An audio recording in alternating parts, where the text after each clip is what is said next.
আজিৰ ভিডিঅ'ত অনুশীলনী 11.1 প্ৰশ্ন 3, 4, 5 আলোচনা কৰিম।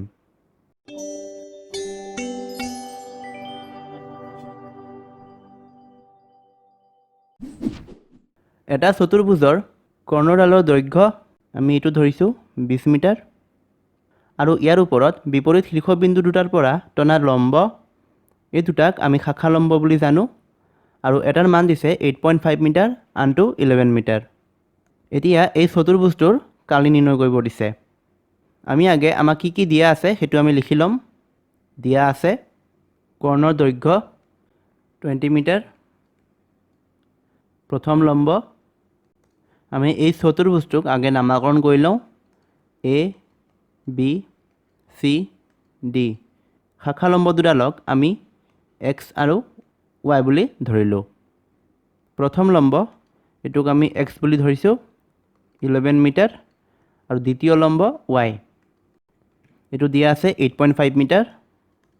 চতুৰ্ভুজৰ কালি নিৰ্ণয়ৰ সূত্ৰ আমি জানো, এটো হ'ল চতুৰ্ভুজৰ কালি নিৰ্ণয়ৰ সূত্ৰ হাফ ইনটু শাখা লম্বৰ সমষ্টি পূৰণ কৰ্ণ। H1 আৰু H2ক মই X আৰু Y বুলি ধৰিছোঁ, গতিকে half into X plus Y into D হ'ব। এতিয়া এই সূত্ৰ মতে কৰিলেই হ'ল।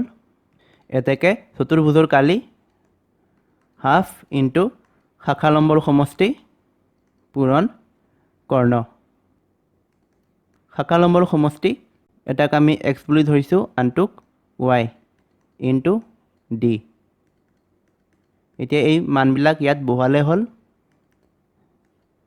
X equal two 11 plus Y equal to 8.5 into D হ'ল 20। যিহেতু আমাক কালি উলিয়াব দিছে গতিকে ইউনিট হ'ব মিটাৰ স্কুৱেৰ। যিহেতু প্ৰশ্নত গোটেইবোৰ মিটাৰত আছে গতিকে মিটাৰ স্কুৱেৰ। গতিকে হাফ ইনটু 11 প্লাছ 8.5 19.5 ইনটু 20। 2 10 গুণে 20 আৰু 19.5 ইনটু 10 195 ইউনিট আছে মিটাৰ স্কুৱেৰ আৰু এইটোৱে আমাৰ উত্তৰ। এতিয়া 4 নম্বৰত আছে এটা ৰম্বাছৰ কৰ্ণ দুডালৰ দিশ 10 সেণ্টিমিটাৰ আৰু 14 সেণ্টিমিটাৰ। ৰম্বাছটোৰ কালি উলিওৱা। এইটো হ'ল ৰম্বাছ আৰু দুটা কৰ্ণ। এটা কৰ্ণৰ মান দিছে 10 সেণ্টিমিটাৰ আনটো 14 সেণ্টিমিটাৰ। এটাক আমি নাম দিলোঁ D1 আৰু আনটোক D2। এতিয়া আমি লিখিম দিয়া আছে প্ৰথম কৰ্ণ D1 ইকুৱেল টু 10 সেণ্টিমিটাৰ, দ্বিতীয় কৰ্ণ D2 14 সেণ্টিমিটাৰ। এতেকে ৰম্বাছৰ কালি নিৰ্ণয়ৰ সূত্ৰ এইটো হ'ল ৰম্বাছৰ কালি নিৰ্ণয়ৰ সূত্ৰ হাফ ইনটু কৰ্ণ দুডালৰ পূৰণফল। ইয়াত আমাক দুটাৰ মান দিয়াই আছে।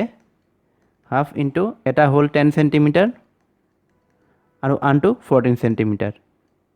কালি যিহেতু নিৰ্ণয় কৰিব দিছে আৰু ইউনিটবোৰ চেণ্টিমিটাৰত আছে গতিকে কালিৰ ইউনিট চেণ্টিমিটাৰ স্কুৱেৰ। 2 5 গুণ 10 আৰু 14 5 গুণ 70 70 সেণ্টিমিটাৰ স্কুৱেৰ। এইটোৱে হ'ল আমাৰ উত্তৰ ৰম্বাছৰ কালি। এতিয়া 5 নম্বৰত আছে এটা চতুৰ্ভুজৰ কালি 100 সেণ্টিমিটাৰ স্কুৱেৰ। শাখা লম্ব দুডালৰ দৈৰ্ঘ্য 6 সেণ্টিমিটাৰ আৰু 4 সেণ্টিমিটাৰ। শাখা লম্ব দুডাল লম্ব হোৱা কৰ্ণডালৰ দৈৰ্ঘ্য নিৰ্ণয় কৰা। আমাক উলিয়াব দিছে এই শাখা লম্ব যিডাল কৰ্ণৰ ওপৰত আছে সেই কৰ্ণডালৰ দৈৰ্ঘ্য নিৰ্ণয় কৰিব দিছে। ধৰিলোঁ এইটো চতুৰ্ভুজ, এইটো হ'ল কৰ্ণ আৰু দুডাল শাখা লম্ব। ইয়াৰ ওপৰত হ'ব এডাল 6 সেণ্টিমিটাৰ, এইটো ধৰিলোঁ 6 সেণ্টিমিটাৰ আৰু আনটো 4 সেণ্টিমিটাৰ। এই দুটাৰ মান দিয়া আছে, আমাক উলিয়াব লাগে এইটোৰ মান। ধৰিলোঁ এই কৰ্ণৰ দৈৰ্ঘ্য X সেণ্টিমিটাৰ বুলি। এতিয়া আমাক দিয়া আছে চতুৰ্ভুজৰ কালি 100 সেণ্টিমিটাৰ স্কুৱেৰ। প্ৰথম শাখা লম্ব এটোক H1 বুলি ধৰিলোঁ আৰু এইটো H2। তো H1 দিয়া আছে 6 সেণ্টিমিটাৰ। দ্বিতীয় শাখা লম্ব H2 ইকুৱেল টু এইটো 4 সেন্টিমিটাৰ 4 সেন্টিমিটাৰ ইয়াৰ মান আমি ধৰিছোঁ x তো ধৰা হ'ল কৰ্ণৰ দৈৰ্ঘ্য ইকুৱেল টু x সেন্টিমিটাৰ প্ৰশ্নত আমাক কালি দিয়া আছে গতিকে আমি লিখিম প্ৰশ্ন মতে চতুৰ্ভুজৰ কালি নিৰ্ণয় সূত্ৰ হাফ ইনটু শাখালম্বৰ সমষ্টি ইনটু কৰ্ণ ইকুৱেল টু কিমান দিয়া আছে 100 সেন্টিমিটাৰ স্কয়াৰ 100 সেন্টিমিটাৰ স্কয়াৰ এতিয়া আমাৰ মান উলিয়াব লাগে কৰ্ণৰ হাফ ইনটু শাখালম্ব এটা হ'ল h1 আনটো h2 h1 প্লাস h2 সমষ্টি যেহেতু যোগ ইনটু কৰ্ণ কৰ্ণক আমি ধৰিছোঁ x 100 centimetre square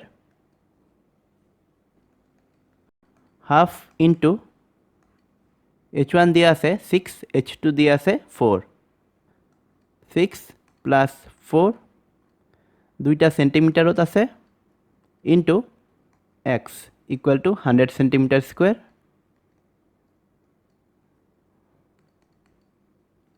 half into 6 4 10 10 centimetre into x equal to 100 centimetre square 2 5 গুণ 10 কি থাকিল 5 centimetre into x equal to 100 centimetre square